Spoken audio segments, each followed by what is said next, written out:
Bismillahirrahmanirrahim. Assalamualaikum warahmatullahi wabarakatuh.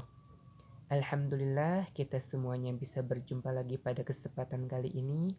Semoga kita semuanya selalu diberikan kesehatan Allah Subhanahu wa taala, dijauhkan dari segala mara baik apapun, dan semoga kita semuanya selalu diberikan keberkahan dalam kehidupan kita semuanya. Amin ya Allah ya rabbal alamin. Alangkah baiknya untuk mengawali pertemuan kita pada hari ini, kita awali juga dengan membacakan sholawat kepada Rasulullah SAW seperti biasanya. Sallallahu ala Muhammad, sallallahu alaihi wasallam, sallallahu ala Muhammad,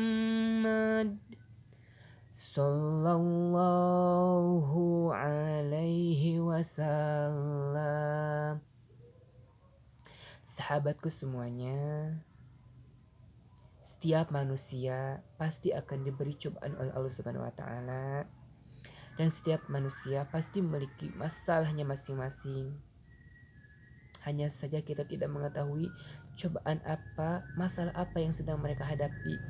Hanya Allah lah yang tahu, dan dirinya sendiri yang akan mengetahuinya. Kita tidak boleh mengeluh terhadap masalah yang kita hadapi. Kita harus tetap jalani masalah itu, harus dihadapi, bukan dipikirkan masalah itu, tapi harus dihadapi. Kalau hanya dipikirkan saja, masalah itu tidak akan selesai, tapi harus dihadapi.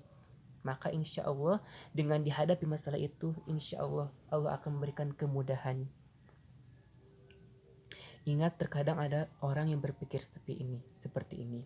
Ya Allah, kenapa saya itu sudah beriman kepada Allah, sudah taat beribadah kepada Allah, tapi kenapa saya masih diuji dengan ujian seberat ini? Sedangkan orang-orang yang tidak beriman kepada Allah, yang jarang beribadah, atau orang-orang non-muslim, kelihatan hidupnya itu senang, kaya raya, tidak ada beban. Ingat, jangan berpikiran seperti itu. Jangan mengira hanya karena kita sudah beriman, Allah tidak akan menguji kita. Tidak boleh seperti itu. Dalam Al-Quran surat Al-Ankabut ayat 2, Allah sudah menjelaskannya, yaitu A'udzubillahi minasyaitonirrajim.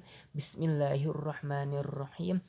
Ahasiban nasu ayyujraku ayyaqulu amanna wa hum la yuftanun.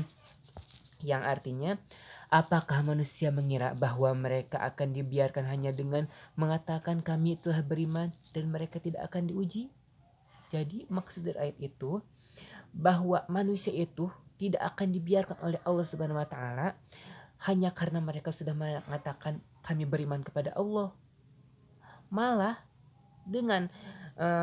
malah Allah itu akan menguji kita. Ketika kita sudah mengatakan kita beriman kepada Allah, maka Allah akan menguji keimanan kita. Apakah kita benar-benar kuat keimanannya, murni kepada Allah, atau keimanan kita hanya di mulut saja. Jadi pasti orang yang beriman itu akan diberikan kepada Allah, akan diberikan ujian oleh Allah Subhanahu wa taala. Bagaimana kesabarannya, bagaimana kekuatan imannya ketika menerima ujian tersebut. Jika memang dia beriman kepada Allah, maka dia akan sabar dalam menghadapi ujian tersebut dan akan kuat menghadapi ujian tersebut. Dan ingat, rubahlah kata mengapa ujian ini diberikan kepada kita menjadi hikmah apa yang dapat kita ambil dari ujian tersebut atau kejadian yang dialami oleh kita. Jadi ingat ya, jangan bilang kenapa kejadian ini atau musibah ini atau cobaan ini menimpa kita, tapi rubahlah dengan hikmah apa yang dapat kita ambil dari kejadian ini atau ujian ini atau musibah ini yang menimpa kita. Insya Allah di balik setiap ujian, di balik setiap kejadian, pasti ada hikmah yang dapat kita ambil. insya Allah. Semoga kita semuanya kedepannya bisa menjadi pribadi yang lebih baik lagi dan bisa menjadi hamba yang taat kepada Allah Subhanahu wa taala. Amin ya Allah ya rabbal alamin. Mungkin itu saja yang dapat saya sampaikan pada kesempatan kali ini. Semoga bermanfaat khususnya bagi saya, umumnya bagi kalian semua yang mendengarkan video ini. Mohon maaf atas segala kekurangan dan kesalahannya. Wallahu muwaffiq ila aqwamit thoriq. Wassalamualaikum warahmatullahi wabarakatuh.